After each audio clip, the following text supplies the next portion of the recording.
It's Sunday, 19th of January, and we are awaiting SpaceX's launch escape test in just under 17 minutes and 8 seconds.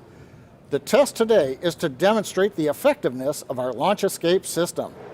Now we are currently go for launch from pad 39A at Kennedy Space Center at 10:30 a.m. Eastern Standard Time. Thanks for joining us. I'm John Isberger, Falcon Principal Integration Engineer here at SpaceX headquarters in Hawthorne, California. And I'm Marie Lewis with NASA Public Affairs.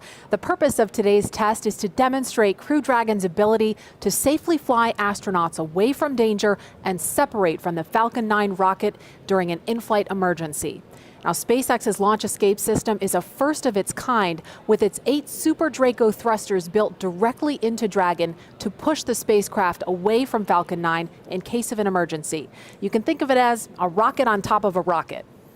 Now, in order to test our launch escape system, which is integral to the Dragon spacecraft you see in front of you on the video, we will be simulating an emergency with Falcon 9 at about 84 seconds into flight.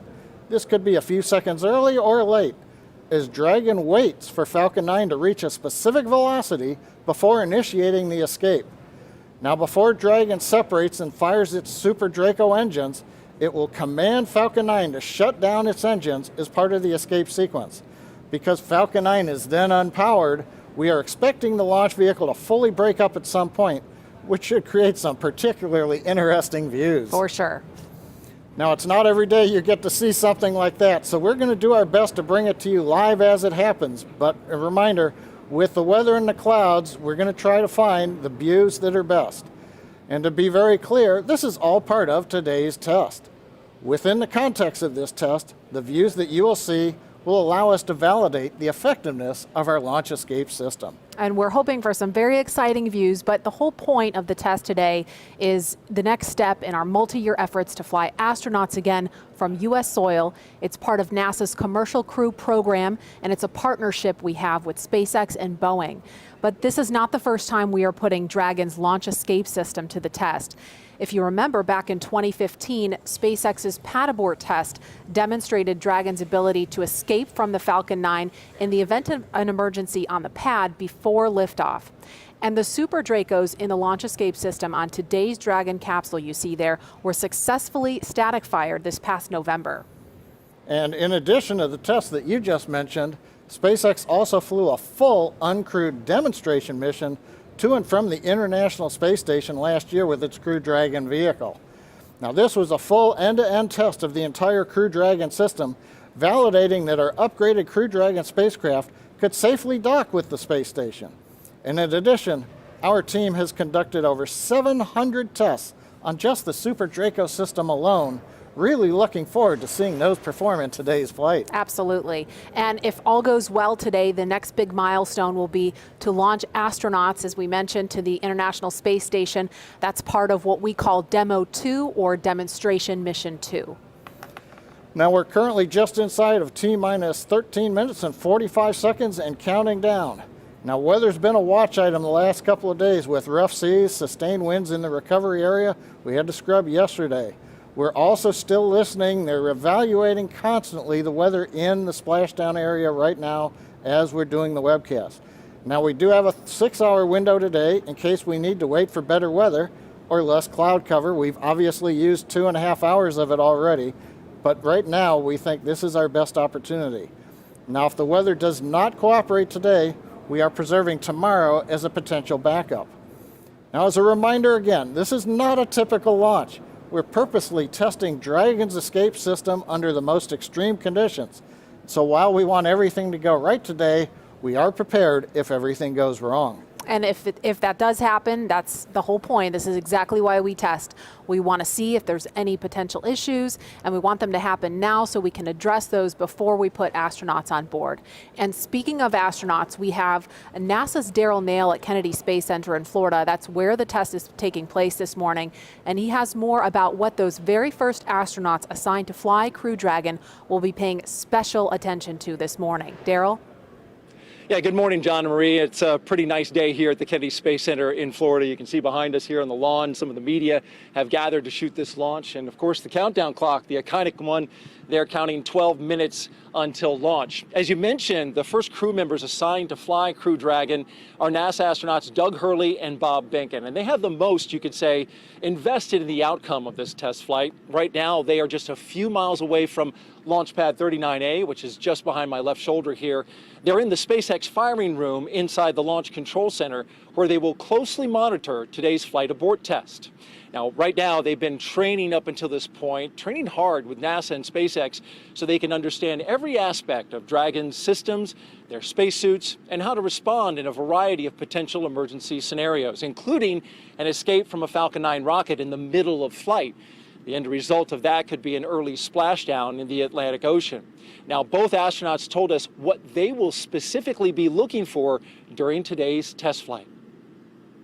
I think both of us are really excited that the inflate abort test is about to happen. You know, we kind of view that as the graduation exercise, like a lot of folks do on the NASA side, to make sure that we're really confident that we've got a good plan and good procedures in place for pulling that mission off. And so I'm excited that we're this far, and I know once it's behind us, you know, we'll be the prime Falcon 9 Crew Dragon crew. What we want to see from this test is just an end-to-end success. And so, you know, another successful launch of the Falcon 9, and then to see the Super Dracos work. I think that's a really good point. I think getting the NASA team and the SpaceX team on the same page, kind of going forward and kind of walking through all the decisions that you have to make for getting ready for this flight, I think is a big milestone as well, because it's the last launch associated with us before we ride that rocket.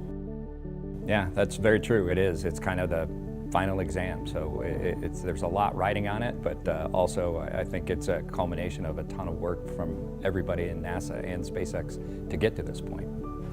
I'm just really proud that the team is trying to pull off something so critical from a safety perspective. You know, if we needed to escape off of the rocket, to have that system demoed before we would actually use it is pretty cool that folks are making the investment to make that happen.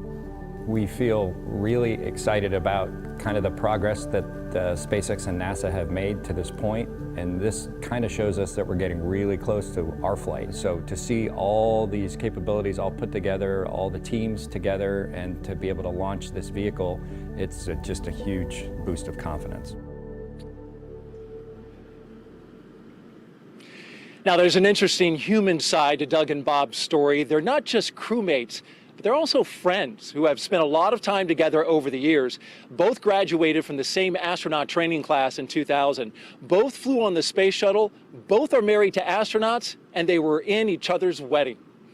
John and Marie, back to you. All right, thanks, Daryl. You're taking a live look now. This is inside SpaceX's firing room 4.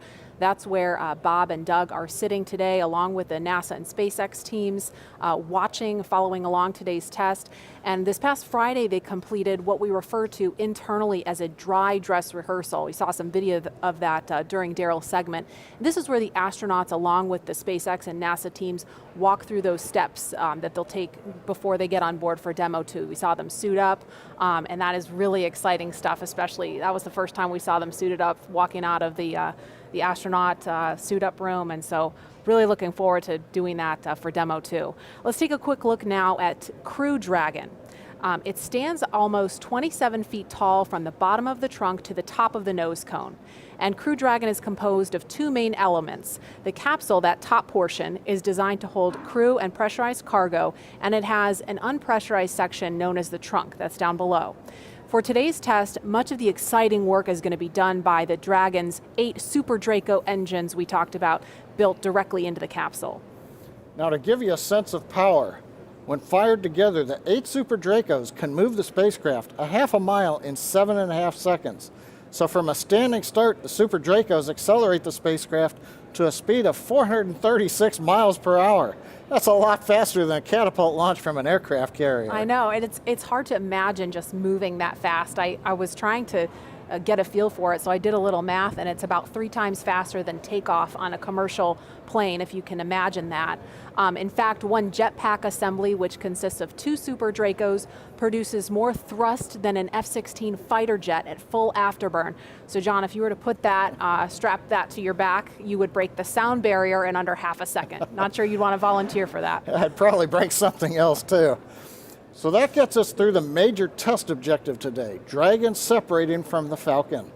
Several minutes later, we will deploy drogue parachutes, followed by the 4 large main parachutes. You'll see the main parachutes partially open at first if we've got video, then fully open. These will then control the descent of the Dragon capsule softly into the Atlantic Ocean. And while that vehicle that you see on the pad looks like a typical Crew Dragon spacecraft from the outside, if you had a look inside, you'll see that the interiors have been stripped down, and there it is. We do have a look inside for you. The cabin has no interior panels except for one on the ceiling, and there's no control panel in there for this test. Dragon's also outfitted with 2 seats that you see there, and sitting inside those seats, we have 2 anthropomorphic test devices. What, no cool acronym? I'll just call them test devices. We have enough acronyms, John. While the test devices do not have any sensors on them today, the seats they're sitting on are instrumented. We'll be able to measure the loads on the seat to ensure that there are no unexpected issues in this stressing test case. We've also made some other modifications to the Dragon interior for today's test. That's right. There will be 3 cargo racks with some assortment of ballast or cargo bags and no floor. Now, below where the floor would be, there will be an assortment of mass simulators in place of the life support components and some other equipment that's down there when we have crew aboard. Now, the test today will look a lot like a normal Falcon launch for the first minute and a half. We'll fly until Falcon 9 reaches a predetermined velocity. This will occur about 84 seconds into flight, and that happens at approximately 20 kilometers up. Once we reach the required velocity, Dragon will then trigger an escape. Now, as a reminder, the ground is not commanding this abort. It's up to the onboard computers to determine when to trigger the launch escape and do all the functions afterward. Once Dragon does trigger the launch escape, the first event will be commanding Falcon 9 to shut down its 9 Merlin engines. Now, as Marie and I mentioned earlier, Dragon will then separate from the Falcon using its 8 Super Draco engines, firing for about 8 seconds. That carries Dragon capsule with the trunk up and away from Falcon. Now, once they finish firing the Super Dracos, we coast, we jettison the trunk at apogee, we reorient the capsule to come back for entry into the Earth's atmosphere. We deploy about 2 minutes after apogee the drogue chutes, and about a minute after that, the 4 main parachutes will be released. Dragon will then splash down softly in the Atlantic Ocean, about 35 kilometers offshore. Now, when Dragon separates, we no longer have that smooth aerodynamic shape on top of the rocket. So the supersonic Falcon is going to be exposed to strong aerodynamic forces in the upper atmosphere. So we expect those aerodynamic forces will cause Falcon to start to tumble. Our simulations show that the Falcon will likely break apart due to the tumbling, instead of having the destruct system triggered and destroying the rocket. So now again, this entire test will take less than 10 minutes from the time Falcon 9 lifts off until Dragon splashes down. But Marie, once we splash down, the work's not over yet. Right, it's just beginning for the recovery team. We have a lot of things happening very rapidly in that first 10 minutes, and the recovery operation takes quite a bit longer. It'll be similar to the pad abort test, but it will happen slightly farther down range in the Atlantic Ocean. So after splashdown, recovery teams will already be standing by for range approval to enter and clear that hazardous area. And if all goes nominally, SpaceX could have fully recovered Dragon back onto its recovery ship approximately 2 hours after splashdown. Keep in mind, though, if this were to happen during an actual flight with crew on board, rescuing them would be the #1 objective, of course, and recovering Dragon would be a secondary operation. So if that were to happen, an elite military rescue team would deploy at a moment's notice. They're part of the U.S. Air Force's Detachment 3, or they have this really great nickname, the Guardian Angels, which is very appropriate. They would jump from military aircraft. There's a photo of that happening there where they would deploy their own parachutes to gently reach the water water. And from there, they would help the crew out of the capsule and then onto a life raft to wait for a larger ship. Now, this is not just any life raft. It has a cover that they can put over the top to protect them from the elements, and it's also equipped with food, water, and medical supplies, enough to last for days if needed. This would be, of course, a worst-case scenario. It's one that we don't expect to happen, but of course, what do we do when we're preparing to fly crew? We always plan for the worst. So this is something that NASA, SpaceX, and the Department of Defense have rehearsed together over and over so that we're ready for anything. And the SpaceX recovery team is also keeping an eye out for Falcon 9. As we mentioned earlier, Falcon 9 is expected to break up over the water. And we've got a dedicated team of SpaceX recovery personnel who will be staged and ready to begin recovering debris shortly after breakup.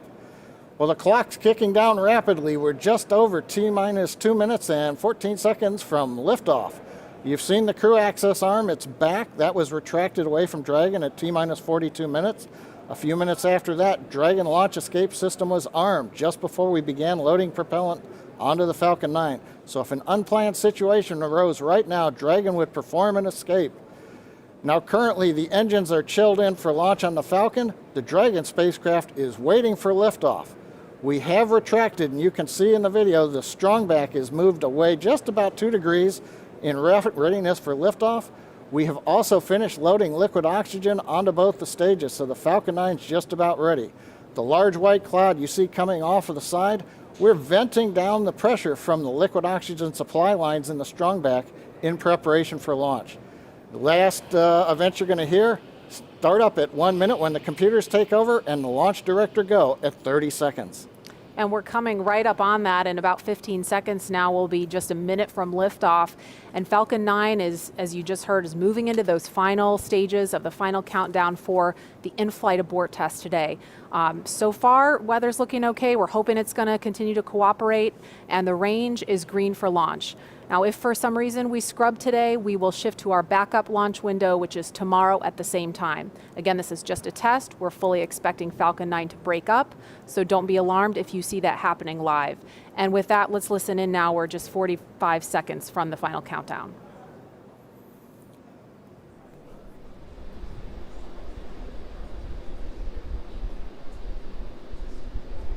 FTS is armed.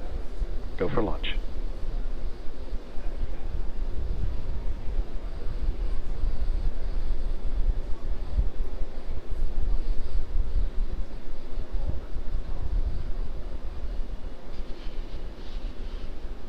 Minus 15 seconds. 10, 9, 8, 7, 6, 5, 4, 3, 2, 1, 0. Ignition, liftoff. Simplify, aim high. Go Falcon, go Dragon.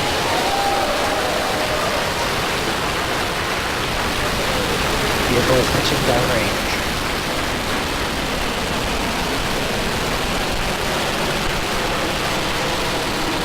Stage 1 propulsion throttle.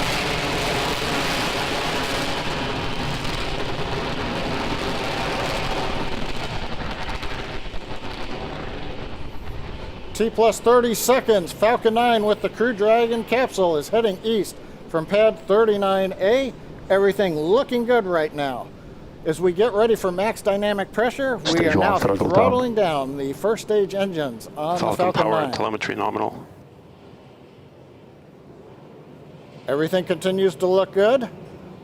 We're approaching the period of maximum dynamic pressure. Vehicle is supersonic and passing through maximum dynamic pressure. You've heard we're supersonic, we're through max Q. We're getting ready now to throttle the engines back up on the first stage. Stage 1 throttle up. There's the call out. Okay, the major activity coming up in just over 10 seconds. Shutdown and Dragon escape from the Falcon 9.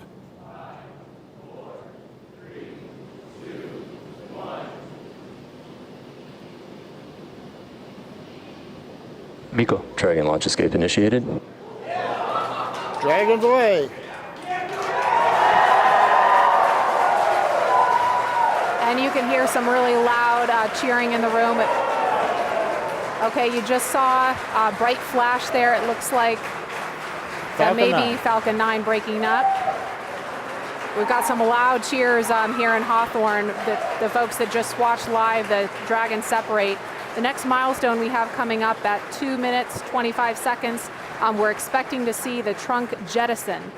So that claw that connects the trunk to the capsule is going to separate, allowing Dragon to separate from the trunk. That's coming up in 15 seconds. And we do have the report, loss of telemetry from Falcon 9, first stage.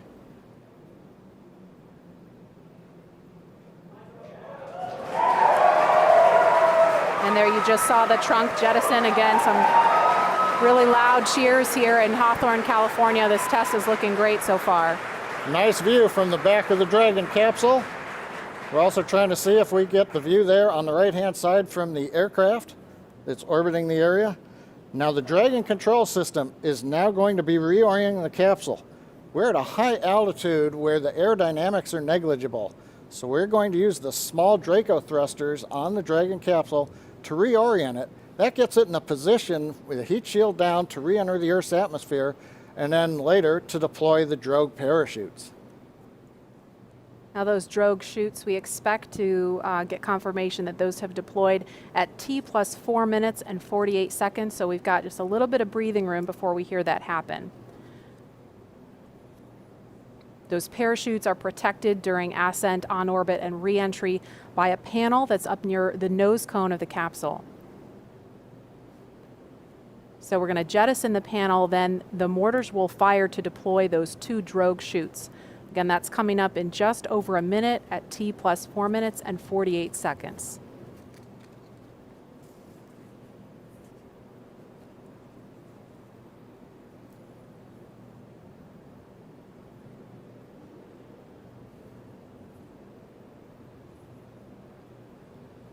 Now those drogue chutes, when we see those come out, those will open, those will come out before the main parachutes.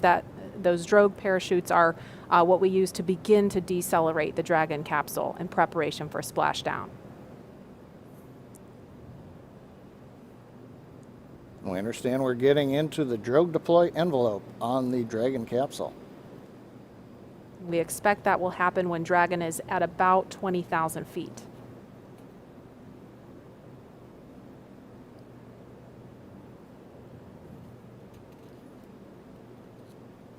About 15 seconds to drogue chute deploy.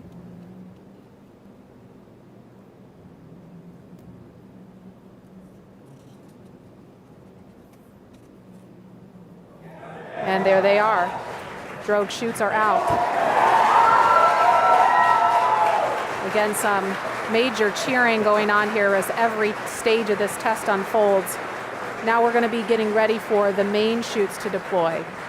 Now main chutes will be coming up fairly quickly. There are 4 main parachutes. These are the newest Mark III parachutes. They're each 116 feet in diameter. We deploy them about 2 kilometers above sea level, 6,500 feet above the Atlantic Ocean. We're getting good views from the Dragon and the airplane, showing the 2 drogue chutes. Now we're just waiting for the main parachutes to be deployed very shortly.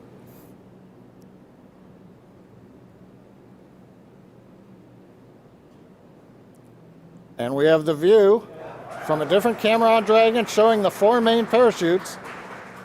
Now they are deployed in a reefed condition. That means we're keeping them fairly shut to avoid shocks, and now we're slowly opening up the 4 parachutes. Great views coming off of the Dragon camera on the left, and we can also see the 4 parachutes from the airplane on the right. That is a really cool view. Nice view of the orange and white parachutes as they're opening up into the 2nd position and then going to fully open. From fully open, we'll be descending about 20 to 25 feet per second down to the Atlantic. So from that 6,500 foot altitude, it's going to take us a few minutes to splash down. Also right now that the mains are out, a sequence is performed on the Dragon, which will reorient the crew seats into a splashdown position, give them a little better angle to take the slow bounce as we hit the ocean. Now, Maria, I talked about the parachutes came out initially at a reef condition. That's fairly standard. They come out not fully open. That way they're minimizing the shock on the parachutes. We're also minimizing the shock on the capsule. Again, we want to give a smooth ride to the crew as they are coming back through the Earth's atmosphere. Right. Now, the parachutes are located behind a door that's at the bottom of the capsule. It's below the crew hatch. So Dragon commands the door to release, and as you saw in the video, the drag parachutes pull the door away, and that pulls the 4 main parachutes out. Now, these are the new Mark III parachutes. We've completed here at SpaceX over 80 tests of that parachute system, including 10 multi-parachute tests of this particular upgraded parachute design over the last few months to demonstrate that the design is ready for flight. And we're just inside 2 minutes of when we expect to see splashdown. The recovery teams are already out there in the Atlantic Ocean standing by, ready with fast boats to begin their initial approach to Dragon. Again, we mentioned this before, but the recovery operation we expect to take a couple of hours. I've heard a call out, we're below 500 meters. And we expect when Dragon splashes down, it's going to be roughly 32 kilometers offshore.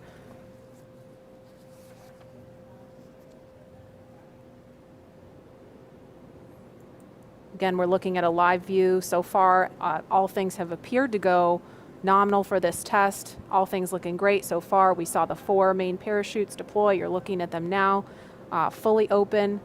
And we are coming up on about a minute until splashdown.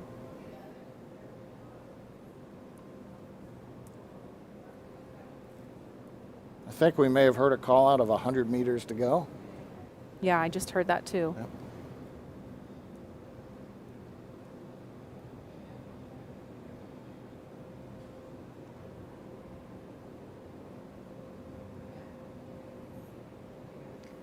Now those 4 parachutes are actually going to be released from the capsule after splashdown, and they'll be recovered too.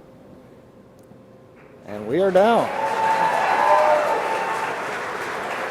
Down a little bit early, in fact. And there you can see the recovery boat beginning to approach instantly. I'm going to try to talk a little bit louder so you can hear me over the folks here. This has been a really exciting thing to see because we had the weather. We weren't really sure if the weather was going to cooperate. We were trying to weigh, is it favorable for launch, but also is it favorable for recovery, because they really have to watch the height of those waves in order to do this operation. That fast boat is just off screen now, but there's 4 fast boats out there in the area to begin, again, that initial approach to Dragon. The recovery operation from here takes about 2 hours, but all in all, this looked like a really great test. Yeah, a lot of fun watching the Dragon come down. We had great views from the onboard camera in particular. Now I think this camera is from our Go Searcher recovery ship, which is also the tender for the fast boats. You saw one of them headed out there. And you can also see it looks still a little choppy, so you understand we were kind of on the edge of the weather conditions out in the splashdown area. But they assessed the boat data, the buoy data, looked at the forecast and said we were go. And while we took 2.5 hours to get here, we finally got here and it was great. And that's the summary for today. It looks like right now a great test. Visually, everything happened. Falcon 9, you saw the liftoff. We had kind of a long view from the camera. Dragon did shut down the 9 Merlin 1D engines and separate. We did see the flash as the Falcon 9 came apart, as predicted. No surprise there. Dragon, we saw a great view as it got to apogee. It deployed the trunk, separating it, reoriented. Then the drogue chutes came out, the main chutes came out, and then we just waited for that nice soft splashdown in the Atlantic Ocean. And we saw, and it looks like we just lost the view from out there on the ship, but you couldn't really see much from that particular angle. Again, that recovery operation is going to take a couple of hours, so we're not going to stay on the air for the duration of that.